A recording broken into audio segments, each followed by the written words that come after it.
Infinitive, জিরান্ড and participle. যাদের এই ৩ টা বিষয় নিয়ে প্রবলেম আছে অবশ্যই ক্লাসটা ১ম থেকে শেষ পর্যন্ত দেখবেন। আশা করি এই ক্লাসটা দেখার পরে ইনফিনিটিভ, জিরান্ড অ্যান্ড পার্টিসিপল খুব সহজে একটা বাক্য থেকে আপনারা আইডেন্টিফাই করতে পারবেন, চিনতে পারবেন। চলুন তাহলে আমরা একটু ক্লাসটা দেখি। একটু লক্ষ্য করেন দেখেন, এখানে লিখেছি কি নন ফাইনাইট ভার্ব। এই নন ফাইনাইট ভার্ব থেকে আমাদের ৩ টা ভার্ব এসেছে, সেটা কি ইনফিনিটিভ, জিরান্ড অ্যান্ড পার্টিসিপল। এই ৩ টা বিষয় নিয়ে আজকে আলোচনা করব। অবশ্যই ক্লাসটা ১ম থেকে শেষ পর্যন্ত দেখবেন।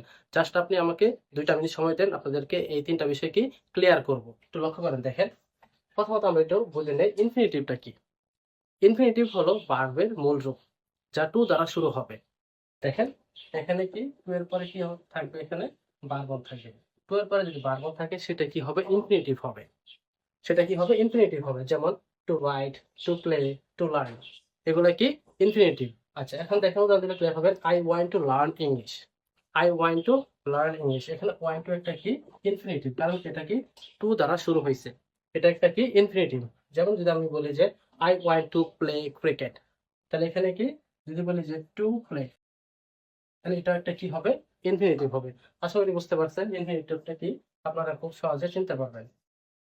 এখন আমরা একটু দেখি জিরান। জিরান বলতে আমরা কি বুঝি? জিরান হলো এমন ভার্ব যা নাউনের মতো কাজ করে থাকে, নাউন হিসাবে কাজ করে থাকে, সেটাকে কি বলা হবে, জিরান হবে। এখন জিরান আমরা কিভাবে চিনবো? ভার্ব ওয়ানের সাথে কি থাকবে, আইএনজি থাকবে। জিরান কি ভার্ব ওয়ানের সাথে কি থাকবে, আইএনজি থাকবে। সেটা কি নাউনের মতো কাজ করে থাকবে। জিরান কি বাক্যের প্রথমে বসতে পারে, আবার বাক্যের মাঝেও বসতে পারে। যেমন ফর এক্সাম্পল আমরা যদি বলি, যেমন swimming is a good exercise. এখানে দেখেন ভার্ব ওয়ানের সাথে কি হয়েছে, আইএনজি। এটা একটা কি নাউন হিসেবে কাজ করছে। এটা কি একটা কাজ করছে, নাউন হিসেবে। এটা একটা কি বলা হবে, জিরান বলা হবে। এখন যদি আরেকটা উদাহরণ দিই, আই এনজয় রিডিং বুকস, যদি আমরা বলি তাহলে রিডিং একটা কি জিরান, এটা নাউন হিসেবে কাজ করছে। আচ্ছা এটা কি বাক্যের মাঝে বসছে। আচ্ছা এখন দেখেন রিডিং, রাইটিং, প্লেইং, অর্থাৎ ভার্ব ওয়ানের সাথে যদি আইএনজি থাকে এটা কি হবে, জিরান হবে। সেটা বাক্যের প্রথমে বসতে পারে, আবার বাক্যের মাঝেও বসতে পারে। আশা করি জিরান ভালো করে চিনতে পারবেন। এখন আমরা একটু দেখি, লক্ষ্য করি পার্টিসিপাল ফর্ম বলতে আমরা কি বুঝি। পার্টিসিপল হলো এমন ভার্ব যা অ্যাডজেক্টিভ হিসাবে কাজ করে থাকে। আমরা অ্যাডজেক্টিভ তো বুঝি, দোষ, গুণ, সংখ্যা, পরিমাণ ইত্যাদি বোঝানো হয়। সেটা কি হবে, অ্যাডজেক্টিভ হবে। সেটা কি হিসেবে কাজ করবে, অ্যাডজেক্টিভ হিসাবে কাজ করবে। পার্টিসিপল হলো ২ ধরনের হয়ে থাকে। একটা হলো প্রেজেন্ট পার্টিসিপল, একটা কি পাস্ট পার্টিসিপল। পাস্ট পার্টিসিপল এটা দেখি আমরা, আর প্রেজেন্ট পার্টিসিপলটা দেখি। প্রেজেন্ট পার্টিসিপল হলো কি ভার্বের সাথে কি থাকবে, আইএনজি থাকবে। আর পাস্ট পার্টিসিপল কি ভার্ব থ্রি থাকবে।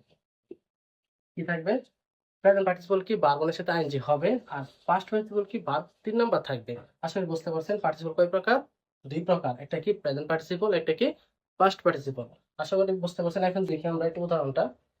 The running water is cold. The running